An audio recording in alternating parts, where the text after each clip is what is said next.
नमस्कार दोस्तों, मैं लक्ष्मीना देवी लक्ष्मी लोकगीत चैनल में आप सभी का दिल से स्वागत करती हूँ। और हमारा एक चैनल है मीना के गीत 544। मैं आप सभी का स्वागत करती हूँ अपने यूट्यूब चैनल में। आप लोग के बीच में मैं लाना चाहती हूँ देवी विदाई गीत।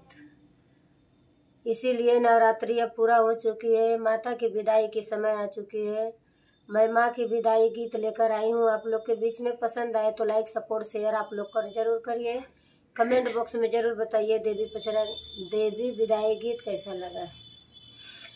नवदीना रहलो मैया हमारी जो पड़िया हो कि कैसे करेना मैया मोरी तो हारी विदैया हो कि कैसे करेना।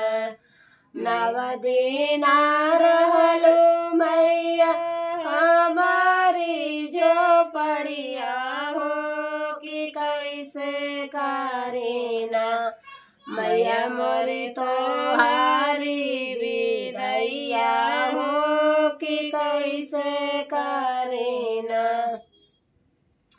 हमरा के रखलू मैया आचारा के छैया हो कि बेटी जैसलना मैया मोरी देहालू दुलारवा हो कि बेटी जैसलना। हमरा के रखलू मैया आचारा के छैया हो कि बेटी जैसलना मैया मोरी देहालू दुलारवा हो कि बेटी जैसलना। नवदीना रहलू मैया हमारी जो पड़िया हो कि कैसे करेना मैया मोरी तो हारी विदैया हो कि कैसे करेना मैया मोरी तो हारी विदैया हो कि कैसे करेना।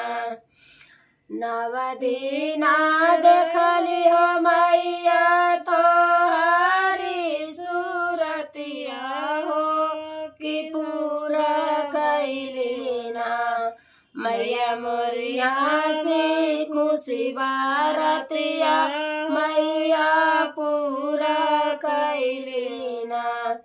नवदीना देखली हो मैया तो हारी सूरतिया हो कि पूरा सी खुशीना पूरा कैली हम बारतिया मैया हसी खुशीना।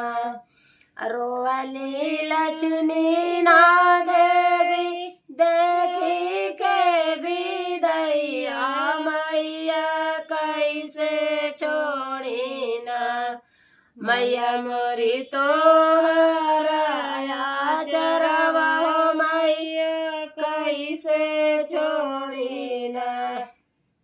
रोवली लक्ष्मी ना देवी रोवली चरनिया हो कि कैसे धड़ीना। रोवली लक्ष्मी ना देवी देखी के विदैया मैया कैसे छोड़ीना मैया मोरी तो हराया चरवा हो मैया कैसे छोड़ीना। ये हमारी माता विदाई गीत पसंद आए तो लाइक सपोर्ट शेयर आप लोग जरूर करिए। कमेंट बॉक्स में जरूर बताइएगा देवी विदाई गीत कैसा लगा।